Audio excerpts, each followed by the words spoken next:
up, stockers? Long time no talkie.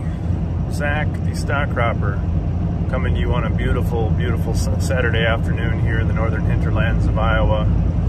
Got the seed tender wagon hooked to the back of the picky, and we're headed to the farm to load up some cover crops to get organized for next week. We got a rain, in my opinion, thankfully. We're still really dry, but it put a pause in the remaining harvest activities. And so I've got a little bit of time to catch my breath, and I apologize for not making a video. There's a lot of stuff to talk about, get you up to speed on. So that's what we're gonna do here. And thanks again for your support and watching. So we have been in kind of a mad dash for the last 6 weeks. Ever since we had the field day here, it's just been pretty much go time. And we haven't really had anything for a rain delay until Friday to stop and collect ourselves. But harvest has been a challenge, even though it's been dry. We've had lots of breakdowns, but we're really fortunate with the yields. As an airplane buzzes me. Considering we only had 16 inches of rain here, very strong corn yields.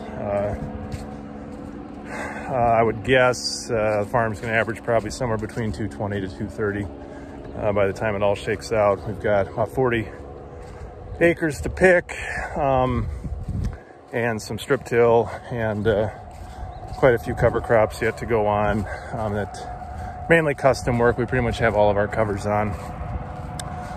So it's been a long haul. I'm having a good day today. Just kind of taking my time, getting ready for next week for things to dry out and to get back at it here.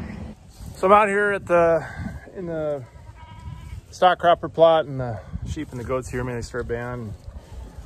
Out here looking at the pigs and the cluster Cluck 5000, and starting things off today with an ask. So I've done a poor job this year, just with lack of time and everything going on, to really put a lot of emphasis on getting these things marketed. I've got, I think, about half of these first ones sold right now. So I think I've got 2 or 3 left out of this batch that I don't have spoken for.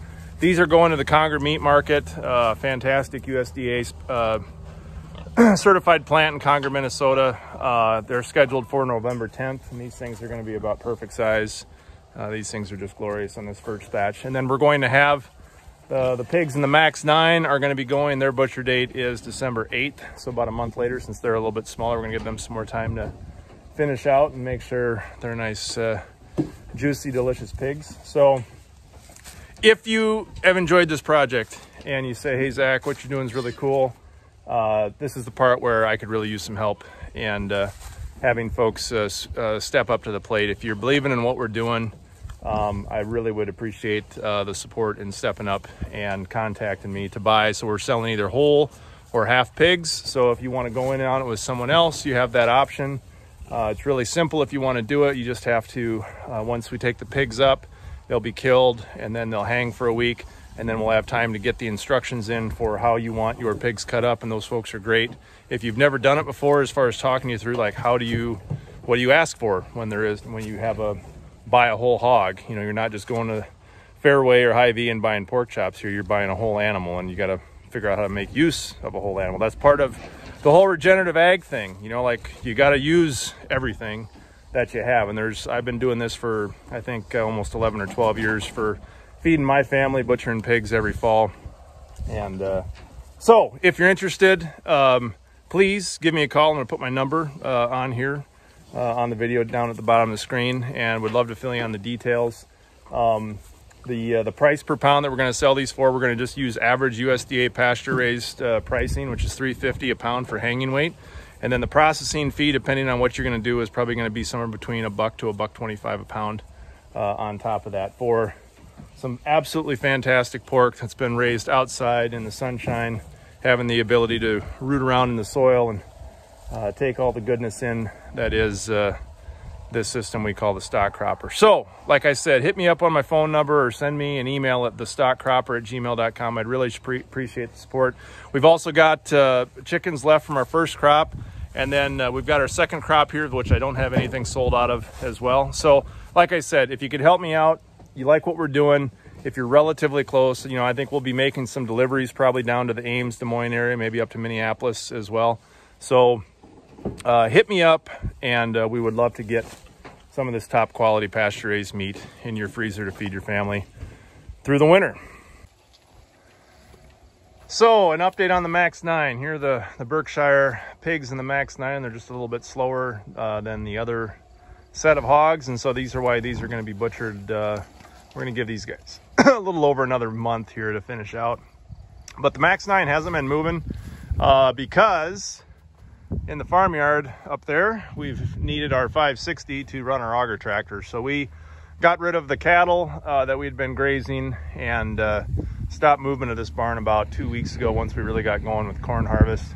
And so we have not been moving this, and this is what it looks, this is what the pigs do when you don't keep them moving and it rains. They absolutely destroy everything. And that's why movement is so important, because otherwise they make these big wallows and do what pigs do. But anyway, we'll have to probably come out here and smooth this this spot out where we've just let the barn sit. But we've just let it sit and then kept feeding and shoring with water. One of the ideas I wanted to float out to folks, I talked about, I've got butcher dates for these going to Conger on December 8th, I believe. And but one of the things I'd like to offer up is, you know, one of the fun things that I've been doing for years is actually butchering my own pork in November and December usually. This year it's going to be the week before Thanksgiving.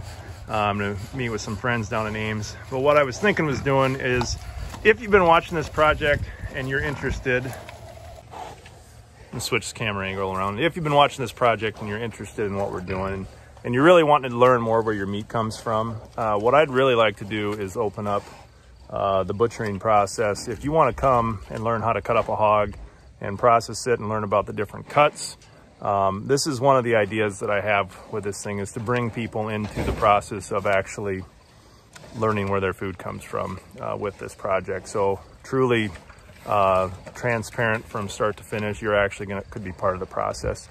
If that's something that you would think you know, you would be interested in, if you had some family members you wanted to get together for a fun weekend and come up to beautiful northern Iowa, we would set this up likely at my seed shed facility where we're well equipped to do this, and we'd have a freezer truck on site, a vacuum sealer, all the things you need to do this well. And I would really enjoy teaching people the art of meat making, at least on a basic level, but to show you what this is all about. So if you're interested, if that trips your trigger, the idea of coming up and being part of the processing yourself, or coming down, or whichever direction it is, hit me up. My email's right here.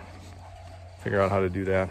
And who knows, maybe we could divert some of these from Conger, and we would be able to process them ourselves. It's a ton of fun. Like I said, I've been doing it for a dozen years. It's a great activity. I've learned a ton, and there is just something really satisfying when you go to your freezer all winter long and you pull out meat that you have cut up for your family and prepared and thought about from start to finish. It's just a wonderful thing. I can't recommend it enough. If you're interested in doing that, hit me up, like I said, thestockcropper@gmail.com, or give me a call, and we would love to get that scheduled. I'm kind of thinking, you know, mid-December right now, you know, maybe a week or two before Christmas, with the size of these things, that we would do that. So like I said, hit me up if you're interested. Okay, so back to the meat and potatoes of the plot. Like, where do things sit right now? So we got a killing frost here, and that killed our sorghum Sudan grass. So we have limited forage quality left in this stuff. Our soybeans that we had in our intercrop layout here have been ready to go for some time, but these are honestly going to get combined last after we're finished with all of our corn. I'll put the bean head on for 10 rows of soybeans, so that'll be a lot of fun. Probably spend an hour of work to combine for 3 minutes. But we've got to still combine the intercrop corn that we have in here. Like I've been saying all year, I don't have super high hopes for this, even though we have a lot of plants. We don't have very big ears because we had a lot of drought stress on the outside rows early on in June, and it really sucked this stuff down. On top of the frost stress, these outside rows were just not going to get the bang. And we also had the edge effect, and a lot of people have been talking about it in commercial corn, you know, that would sit out here to the west. A lot of the western edges of the field where it was open to sun and wind just got baked harder.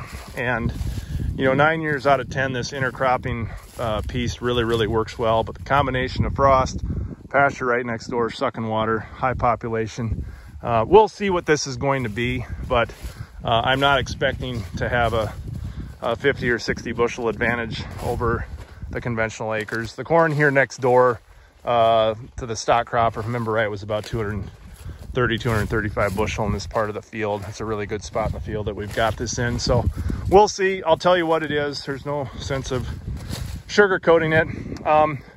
But when you come out here and you look at, for those that were at our field day, this is about the spot. This is our walkway that you came through. You can see, you know, we are still feeding the soil out here. You know, you look at 99% of Iowa and it's just barren ground with no biological activity feeding the roots. And I look at this, and we've had such a warm fall in general with good growing conditions. And, you know, we're still generating here on the 1st of November, green tissue that we could still be grazing. So if we wanted to, we could swing the Max 9 around and have stuff, you know, this late in the season. So we've got some grass coming back underneath, as well as our rape that is just super prolific and really incredible at regenerating. I mean, this has been grazed. Well, this was grazed, what, 6 weeks ago, I think now, and no, 2 months ago, and regenerated back to this already. So really encouraging about what I'm seeing here. And the more I think about photosynthesis and capturing in Iowa, we do such a bad job. Like, we get 4 months out of the year that we take advantage of the big magic orb in the sky and fixing carbon and putting it into the ground and feeding the microbiology in the ground. You look out there, well, out here we have cover crop that's actually seeded. We're one of the 3% in Iowa that do that crazy practice. Trying to see if there's anything that's up yet. I don't. A lot of our covers that were seeded earlier look absolutely fantastic. I might shoot some video of those. But the point is there's a ton of potential to harvest more than 4 months of sunshine and put it in the ground like we do with our monocrop systems. And that's one of the big advantages from a carbon standpoint. Everybody's talking about carbon credits, you know, corn and soybeans, and then cover crops, and that's going to solve everything. It's better than what most people are doing right now, in my opinion. But I really think you need to have something multi-species, a system like this, diverse rotations. We don't have this figured out yet. I'd be the first one to say it. Like, we've learned a lot every year or I guess the last 2 years that we've done it. And there's things I know, you know, that I want to change for next year, different concepts. But we are gaining, and I'm very excited about the things that are happening, the wins and the failures both, because that teaches us, and there's nothing wrong with that.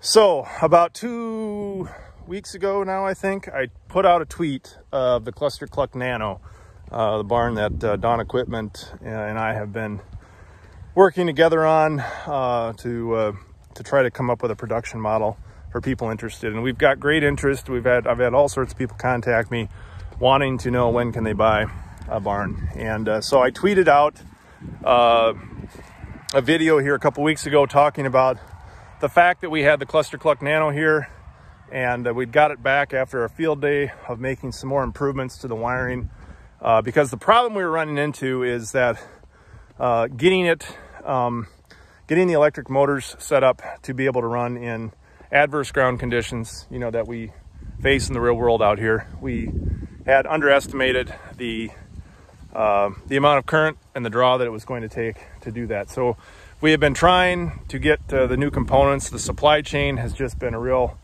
son of a gun. That's taken us a lot longer than it would normally. But we had this thing here and we put it down, and their team They've done a fantastic job. They came up and they developed a cluster Cluck phone app on my iPhone, and I was able to program in a heading, a time, as well as a distance of how far the barn was scheduled to move. And I set the thing down, I started it up, and with my phone, and the time hit, and the barn picked itself up, moved itself ahead, sat itself down. It did that one time, okay? And I kind of hinted that, you know, we'll put animals in and hopefully show. Well, the problem is that when it went to move a second time, we had the motor fault out, and we have not been able to get it fixed since. And so we ended up packing that back up this week and taking that back to Milwaukee. And we are hopeful that we are going to get it fixed here this week. And instead of bringing it back to Iowa, we're going to try to find a spot to demonstrate that thing moving closer out there, either in Milwaukee or near Sycamore, Illinois, at Dawn's headquarters.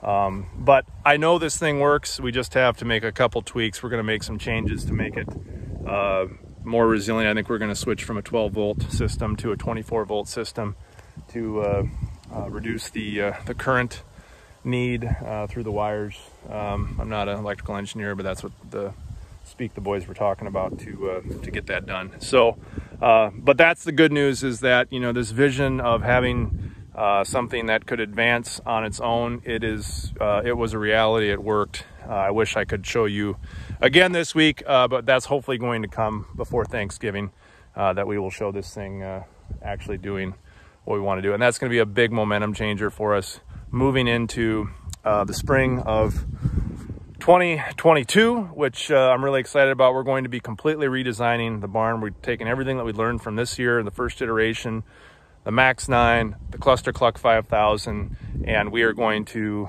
come up with something that is, you know, more robust, more adaptable, lighter weight.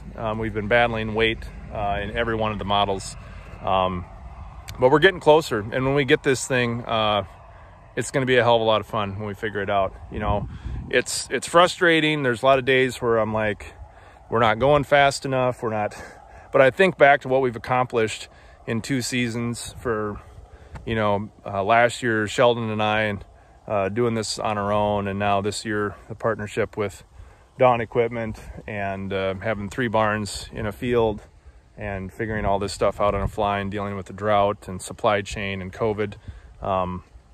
I'm proud of what we've accomplished here, and looking forward very much to the next year. And I really appreciate every one of you that has tuned in and subscribed. And, you know, we're going to keep charging on what we're doing here. We really believe in this project. We don't think we have everything ironed out just yet, and that's okay. You know, Rome wasn't built in a day, but we're going to keep charging up the hill because we believe in this space. We believe in what we're doing. We believe this is a healthy alternative compared to the, you know, the main narrative in mainstream agriculture today, which in my opinion isn't going to be sustainable in the future. And that's probably a statement that a lot of people don't like to hear, but that's my opinion. So that and 50 cents will buy well, not much anymore with inflation, but anyway. So the hope is after this week, like I said, I've got about 40 acres of corn to pick, and then we're going to come up here and harvest our 60 and 90 inch corn plots. And you can see the growth that we got out of them. This is the start of the 90s. You can see that we had the Japanese millet that I had in this mix was killed by the frost, and we've still got the rape coming down below, which we could graze through and make some wonderful pasture out of that. So it's gonna be really interesting to see how these things come out in yield. We're gonna have this stuff broke down on the next video. We'll shoot some content just about that to share, you know, what this would look like from an actual, you know, from a yield standpoint. There's lots of other people that are doing a lot with 60-inch corn. There's folks like Mitchell Hora down at Continuum Ag that's been doing a lot of stuff. There's Cody Nelson. I saw a video up in central Minnesota. He had put out a really nice video. If you don't follow him on Twitter, I put out a real nice video about 60-inch corn for opportunities to row crop and have a grazing alternative and integrate more livestock back into the system here. So we will have more on this hopefully in the next 10 days. So a lot of people have been asking me, Zach, how did the site from 2020 with the stock cropper work out with how did things yield? You know, I tweeted some pictures of some of the differences from where the barn ran last year in 2020 versus where the barn did not run right next to it. And that was pretty substantial. And so we actually combined that about 10 days ago and shot some content here that I'm going to show you now. So today we are harvesting our 2020 strip till, or I shouldn't say strip till, stock cropper location. So we just picked the areas where we had corn on corn, and now we are in the areas that we had in between where the barns ran. And so I wanted to see kind of all year how this was going to shake out, what kind of advantage. This is not quite apples to apples because corn on corn is, you know, has some challenges. But this got all the same amounts of fertilizer, with the difference being the animal manure from the system last year. But it is going to be interesting, again, how this is going to turn out and see. So we had, if you remember our setup from last year, we had 12 rows of corn interlaced with 8 rows or 20-foot wide strips for the cluster Cluck 5000 to pass through. And why we didn't have the same is because I didn't have an 8-row planter to go in between with, so we made do. So obviously in this system we would want the barn width to match the crop width in between, but we will communicate. I can say this, all year long the plant health quality has been substantially better in the stock cropper where the barns passed last year. I shot some footage of the difference in growth, and so we will see here what the weigh wagon says. We've got Juice and Juice Box, his little boy, over helping today in the catch cart. They actually did some combining together before we got to this spot where we got to do the evaluation. So we will report here when we know more.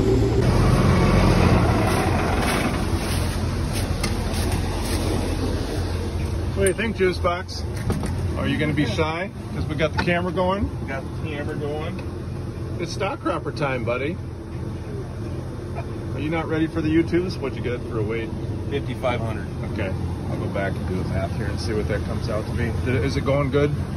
Huh? No. Okay.